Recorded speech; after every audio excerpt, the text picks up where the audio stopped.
Alright, what's up Kansas City? Here with ClubSourceKC.com and DJ LightsOut. One thing I always start off by asking is the name, the DJ name. So tell us about how LightsOut became. Well, I kind of got the name from back in college. I was kind of known for passing out a lot. You can guess why. Okay. So that's where the lights out thing came from. So that's quick and easy. Okay.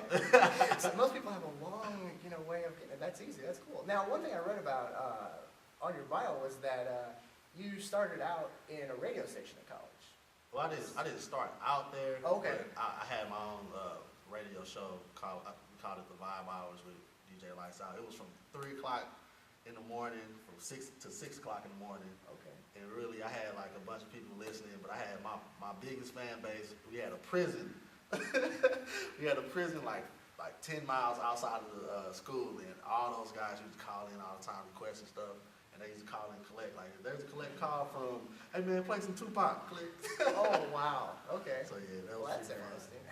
Wow. How did you get started with that? Well, they just put out some flyers like we just need some DJs for the college radio station. I always wanted to be a part of like radio, so Right. I jumped right on it. I did that for about a year and a half. Okay. Yeah. Okay. Well, then when did you get started in DJ, and when did you know you wanted to be a DJ? I got started. I was about. Well, I knew I wanted to be a DJ when I was about 13, 14, and so I just started saving up. I got a job. I got me and my parents, we actually forged like a birth certificate to go, and I worked at like White Castle. I was like 15 years old, and I was just saving up to buy all my equipment. And like that Christmas, I think I was about 15 years old. My dad like surprised me, and I came downstairs. He had the turntables, the mixer, I had speakers and all that. So that's really what kicked it off. And So that was a good Christmas. Yeah, that was I'll never forget that. I was crying and everything, and that was that kicked it all off, and I haven't stopped since then. Do you remember what your first mix was? Oh man, I actually don't. I think The first memorable one, I guess. my first. Where you actually got it right. I remember the first records that I bought. I think the day after we bought the equipment, I went to there's a place in St. Louis called Vintage Vinyl. Okay. And I went to Vintage Vinyl, man, picked out some records, and I know I bought two. Devin the Dude, he had a song called Boo Boo. Okay. And I bought those two, man, and those were the first records I was actually able to like scratch and mix with. So, Okay. yeah. Okay. So you've been scratching since the beginning. Yeah. Okay. Because my whole plan, I didn't want to be a club DJ. That just kind of ended up happening. My whole plan was I wanted to be a scratch battle DJ, and that's kind of how I started off. Well, now talk about that a little bit, because it has changed. The DJ scene has changed a lot. You don't see a lot of scratch battles or anything like that anymore. Talk about what you've seen out there. Well, what I've seen, I mean, a lot. I don't know. It's like kind of the younger cats aren't really taking this as seriously as far as like the technical side as we used to back in the day. Like you couldn't come out of your basement if you didn't at least know how to blend records. You didn't at least know how to scratch a little bit. Now, man, with how the technology is now, you can have a whole library of music and be in the club and not really have the skill set behind it. So, I mean, it's just Using a that big fader. difference. Yeah. That's all they do now. That's cool.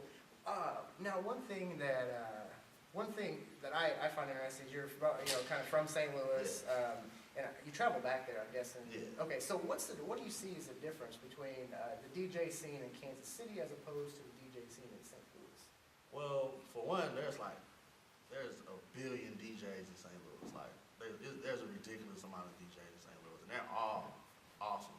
So there's a lot of competition and stuff. I'll say another big difference is we had a lot of we were able to growing up in St. Louis, you can turn on the radio. It didn't matter the time, and you were able to hear like a DJ on the radio, like a real DJ on the radio. And they don't really have that type of it just doesn't happen in Kansas City. So we had a lot to look up to, and I feel like these younger guys kind of don't really have that. So they're kind of, when they do get in the game, they're kind of lost in the sauce because they don't have anything to look at as a model to it. Now, one thing that I find interesting is you're kind of from St. Louis, and you travel back there, I'm guessing. Yeah. Okay, so what do you see as the difference between the DJ scene in Kansas City as opposed to the DJ scene in St. Louis? Well, for one, there's a billion DJs in St. Louis. Like, there's a ridiculous amount of DJs in St. Louis, and they're all awesome. So there's a lot of competition and stuff. I'll say another big difference is we had we were able to, like growing up in St. Louis, you can turn on the radio. It didn't matter the time, and you were able to hear like a DJ on the radio, like a real DJ on the radio. And they don't really have that type of it just doesn't happen in Kansas City. So we had a lot to look up to, and I feel like these younger guys kind of don't really have that. So they're kind of, when they do get in the game, they're kind of lost in the sauce because they don't have anything to look at as a model to where they need to go. Right.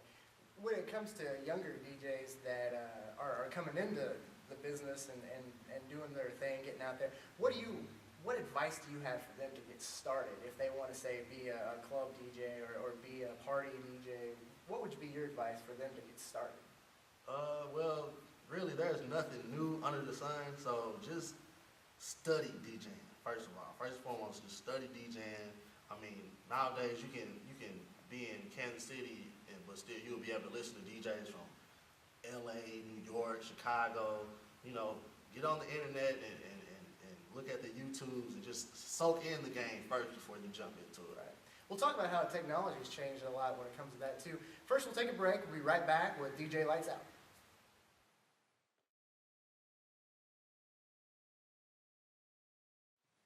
All right, Kansas City, we're back with DJ LightsOut.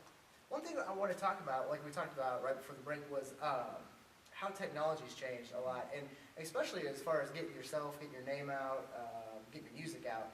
Talk to us about how things have changed from when you were, 13, 14, 15, starting as today. Well, I think with the Facebook and the Twitter and all that, it's made it a lot easier to just to get your name out. If you're out on Facebook all the time, letting people know. I can get on Twitter and Facebook and say, hey, I'm DJing this, that, and the third on Friday, and that's gonna reach like 2,000 people. So it makes it a whole lot easier nowadays. Yeah. What's your favorite part of DJing? Like, you said you didn't start out wanting to do clubs, but you do a lot of those. You do a lot of parties, here and stuff. What's your favorite event or venue, or just the favorite parts about DJing? My favorite venue, I would have to say, my favorite venue is Voodoo in Kansas City. Just the sound system is incredible. Yes. The things they can do with their lights and stuff is just. And every time I've DJed there, there's been like 1,000 people there. So that's my favorite venue. I mean, my favorite aspect of just DJing, period, is just being able to control the crowd of people and being able to, being able to build their energy up and crush it, and then build it back up and crush it again.